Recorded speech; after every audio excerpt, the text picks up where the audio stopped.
Saya perlu menceritakan sesuatu yang terjadi pada saya 7 tahun lalu. Sesuatu yang begitu nyata, begitu mengerikan, dan begitu transformatif, sehingga bahkan hari ini saya terbangun di tengah malam memikirkannya. Nama saya Margaret.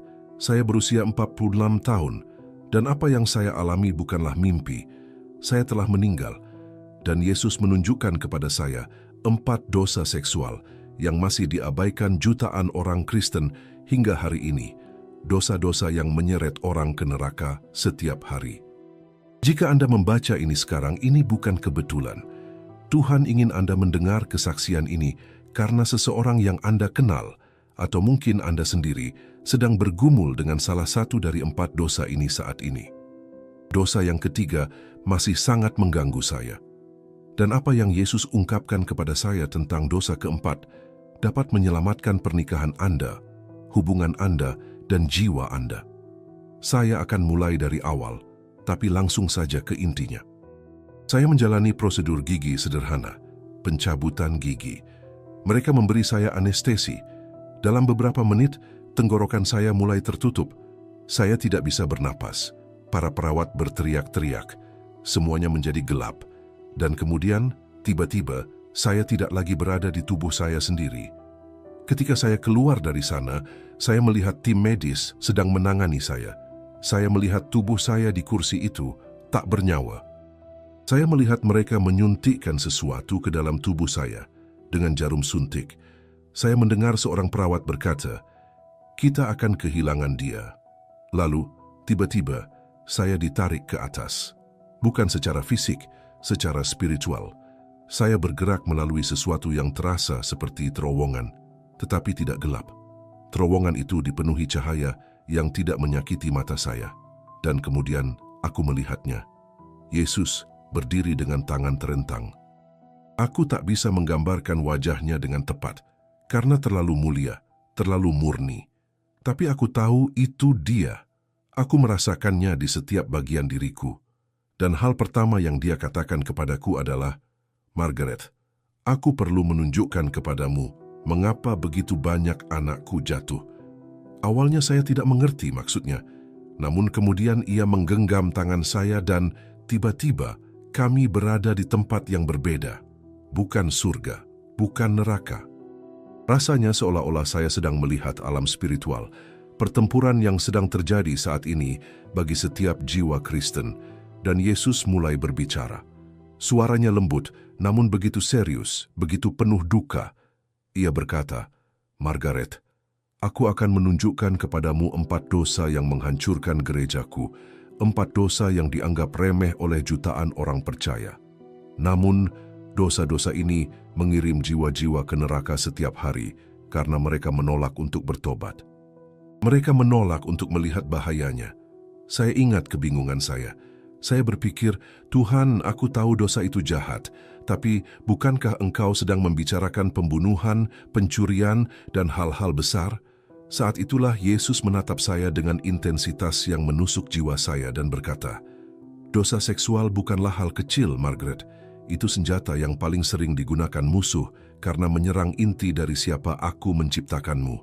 Itu menyerang keintiman. Itu menyerang kemurnian. Itu menyerang kemampuanmu untuk mendengar suaraku." Lalu dia menunjukkan dosa pertama kepadaku. Dan kamu perlu mengerti, ketika Yesus menunjukkan sesuatu kepadamu, itu bukan sekadar kata-kata. Kamu merasakannya. Kamu melihat konsekuensinya. Kamu melihat kerusakan rohani yang terjadi. Dosa seksual pertama yang Yesus nyatakan kepada saya adalah percabulan dalam pikiran. Dia berkata, "Margaret, kebanyakan umatku berpikir bahwa dosa hanya dihitung jika sudah menjadi dosa fisik. Tetapi saya katakan pada mereka di Matius 5:28 bahwa siapa saja yang memandang perempuan serta menginginkannya sudah berzinah dengan dia di dalam hatinya." Lalu Yesus menunjukkan sesuatu yang menghancurkan hatiku. Dia menunjukkan orang-orang Kristen, orang-orang yang kukenal, orang-orang dari gerejaku sendiri, duduk sendirian di kamar larut malam, menggulir ponsel, menonton hal-hal yang tak akan pernah mereka akui kepada siapapun. Dan Yesus berkata, "Mereka pikir tak seorang pun melihat.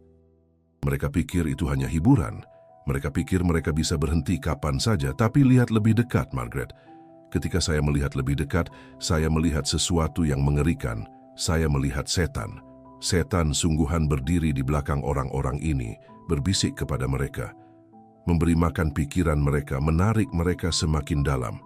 Dan semakin mereka memperhatikan, semakin mereka menggulir, semakin mereka memberi makan pikiran-pikiran itu, semakin gelap jiwa mereka.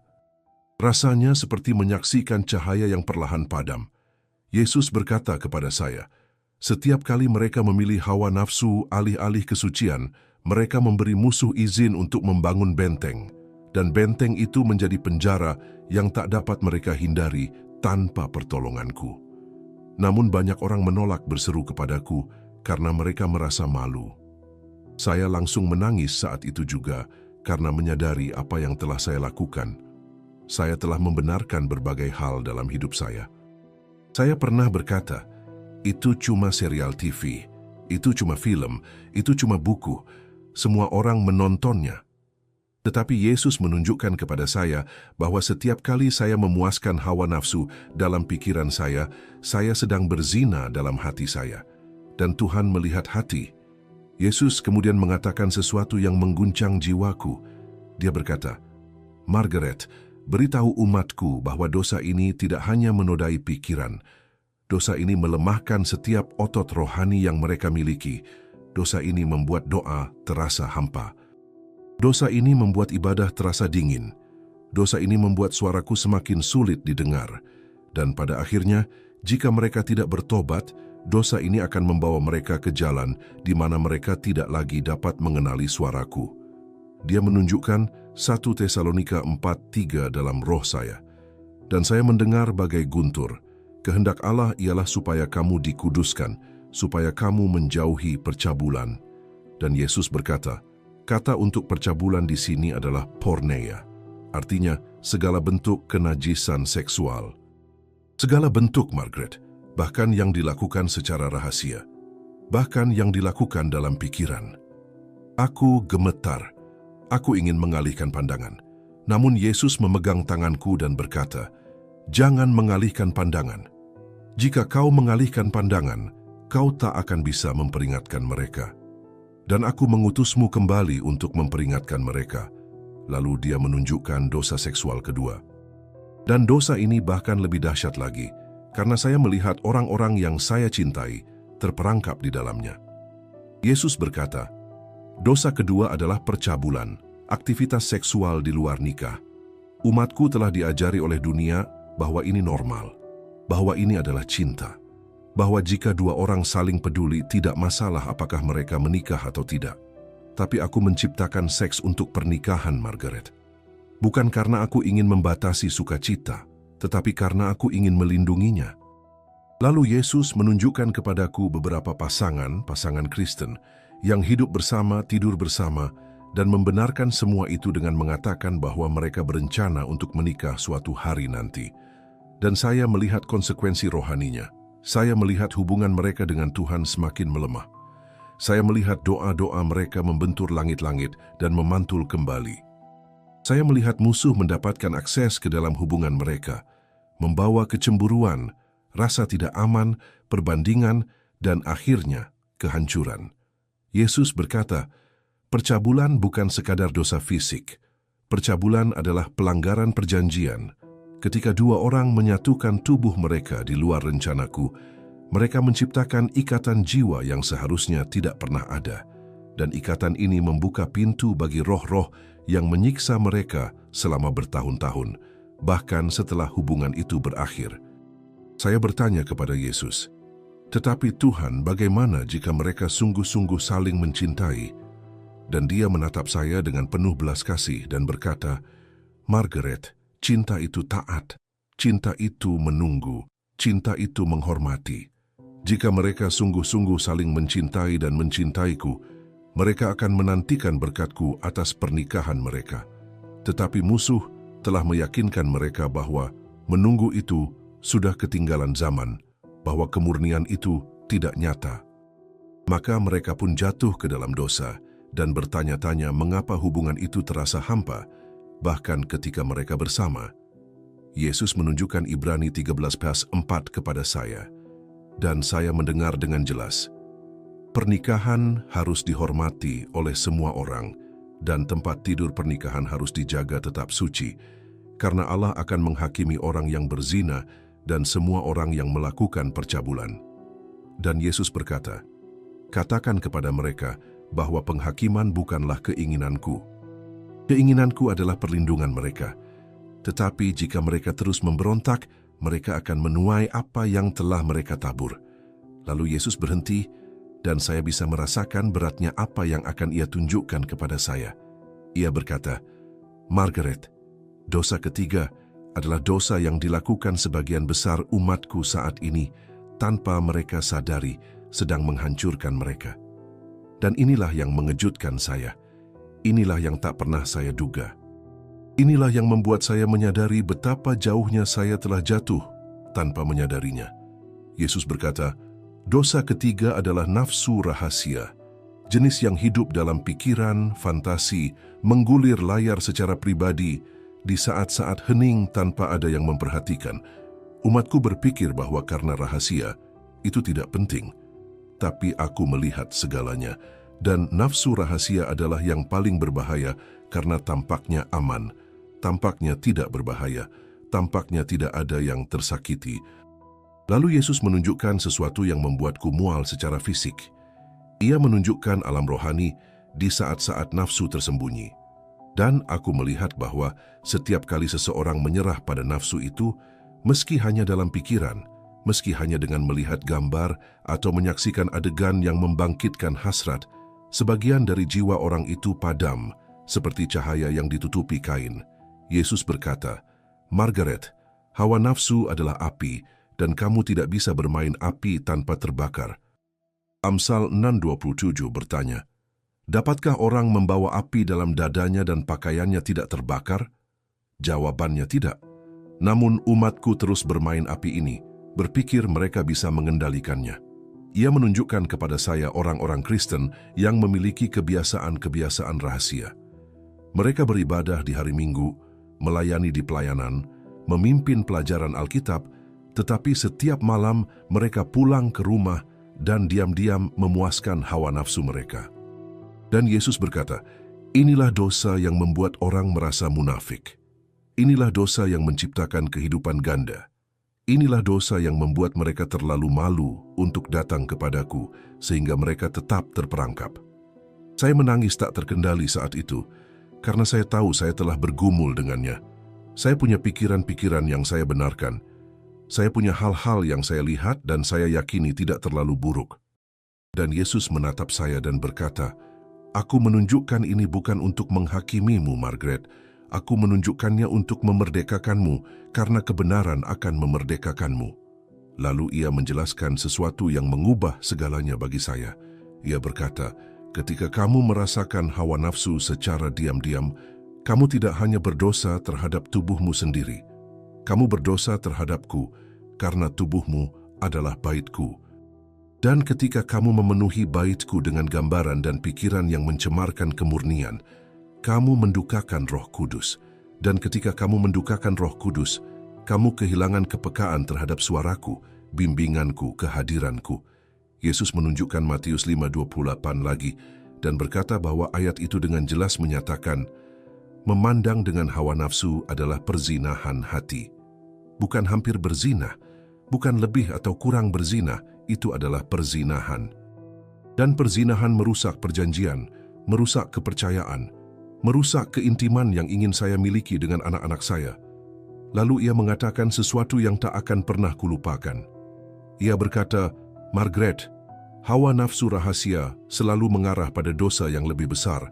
Ia tak pernah terkekang, ia selalu bertumbuh. Ia menggerogoti dirinya sendiri hingga menjadi kecanduan, benteng, penjara."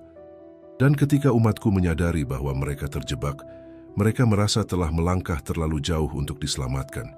Namun tak seorang pun telah melangkah terlalu jauh.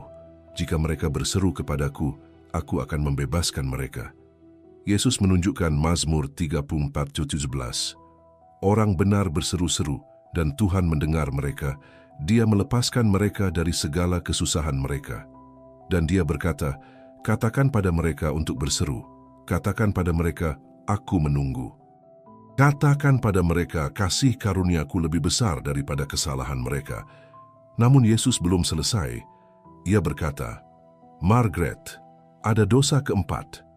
Dan dosa ini menghancurkan pernikahan, bahkan di antara orang-orang yang tidak pernah berkhianat secara fisik.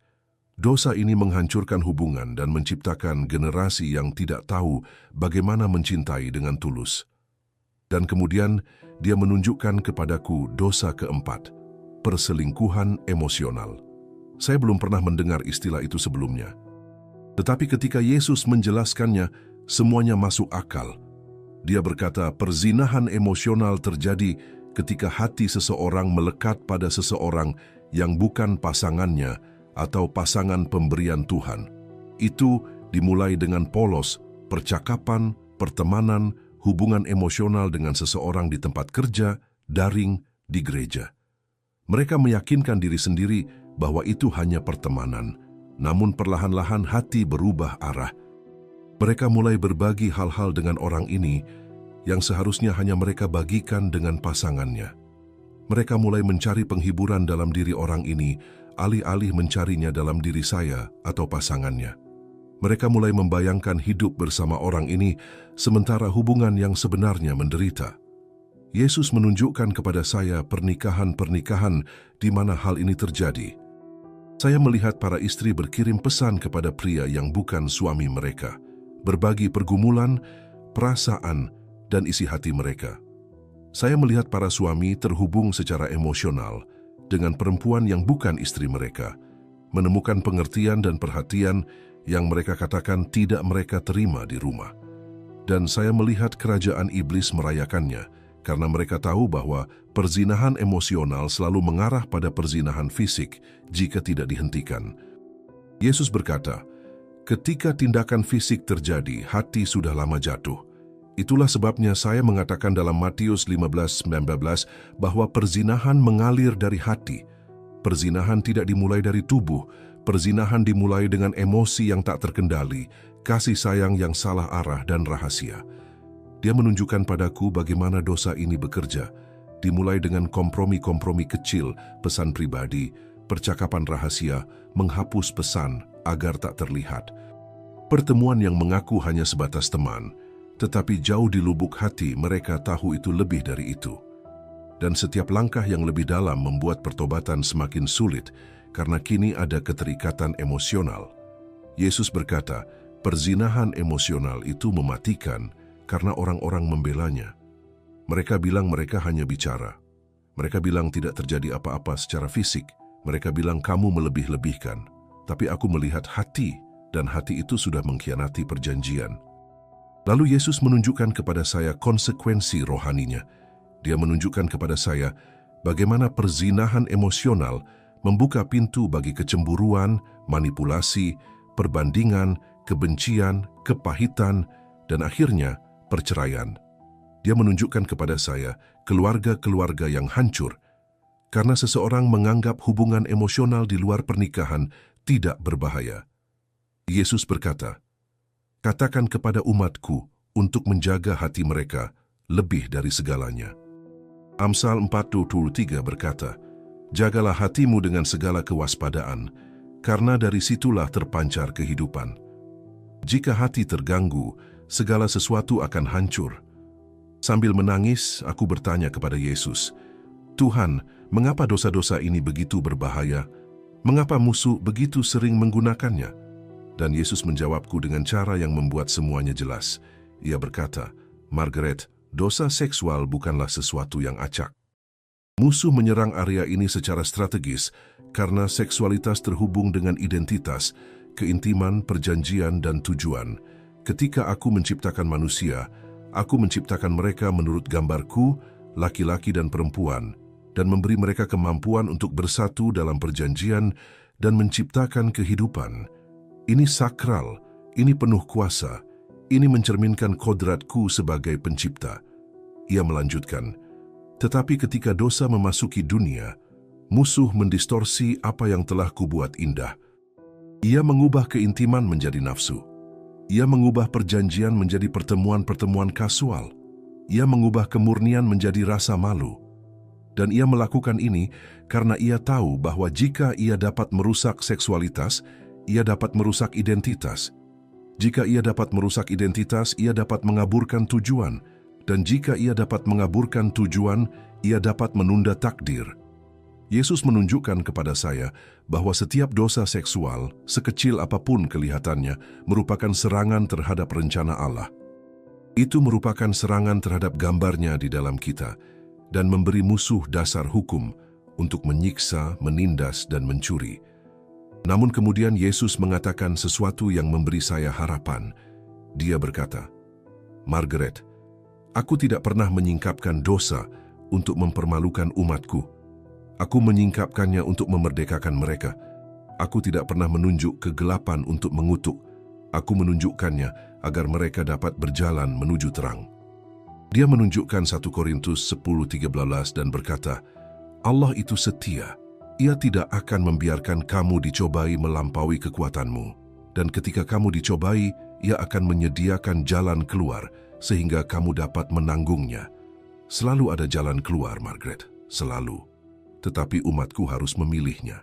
Yesus kemudian menjelaskan kepada saya apa jalan keluarnya. Dia berkata, jalan keluar dimulai dengan pengakuan dosa. Yakobus 5:16 mengatakan, karena itu hendaklah kamu saling mengaku dosamu dan saling mendoakan supaya kamu sembuh. Dosa yang tersembunyi mati dalam terang. Ketika umatku membawa pergumulan mereka ke dalam terang, musuh kehilangan kuasanya. Beliau berkata, langkah kedua adalah akuntabilitas. Mereka membutuhkan orang-orang dalam hidup mereka yang akan mengajukan pertanyaan-pertanyaan sulit, yang akan mendoakan mereka, yang akan menjaga komitmen mereka pada kemurnian. Isolasi adalah arena bermain musuh. Ia berkata, langkah ketiga adalah pertobatan. Pertobatan sejati bukan sekadar merasa menyesal. Pertobatan sejati berarti berpaling sepenuhnya dan berjalan ke arah yang berlawanan. Pertobatan sejati berarti memutus akses ke segala sesuatu yang memicu dosa. Jika itu ponsel Anda, singkirkan aplikasinya. Jika itu hubungan tertentu, akhiri saja. Jika itu tempat tertentu, berhentilah mengunjunginya. Matius 5:29 berkata, jika matamu menyesatkan engkau, cungkilah. Saya tidak sedang berbicara tentang mutilasi fisik. Saya berbicara tentang tindakan radikal untuk melindungi jiwa Anda. Yesus berkata, langkah keempat adalah memperbarui pikiranmu. Roma 12:2 mengatakan, berubahlah oleh pembaruan pikiranmu. Umatku tidak dapat memenangkan pertempuran ini hanya dengan tekad. Mereka membutuhkan firman-Ku. Mereka membutuhkan penyembahan. Mereka membutuhkan Roh Kudus untuk membentuk kembali keinginan mereka. Lalu Yesus berkata, Margaret, aku ingin kau memberitahu mereka sesuatu yang sangat penting. Katakan kepada mereka bahwa kemurnian bukanlah kesempurnaan. Kemurnian adalah arahan. Jika mereka jatuh, mereka akan bangkit kembali. Jika mereka tersandung, mereka berseru kepadaku. Jika mereka merasa lemah, mereka bersandar pada kekuatanku. Aku tidak mengharapkan mereka untuk sempurna. Aku mengharapkan mereka untuk berserah. Dia menunjukkan Mazmur 51:10 kepadaku dan berkata, katakanlah kepada mereka untuk berdoa seperti ini, ciptakanlah dalam diriku hati yang murni, ya Allah, dan perbaruilah roh yang teguh dalam batinku. Ketika mereka berdoa dengan tulus, aku akan menjawab mereka. Aku akan menciptakan dalam diri mereka apa yang tidak dapat mereka ciptakan dalam diri mereka sendiri. Yesus menatapku dengan penuh kasih dan berkata, Margaret, kasih karuniaku lebih besar daripada dosa apapun. Darahku menutupi setiap cacat.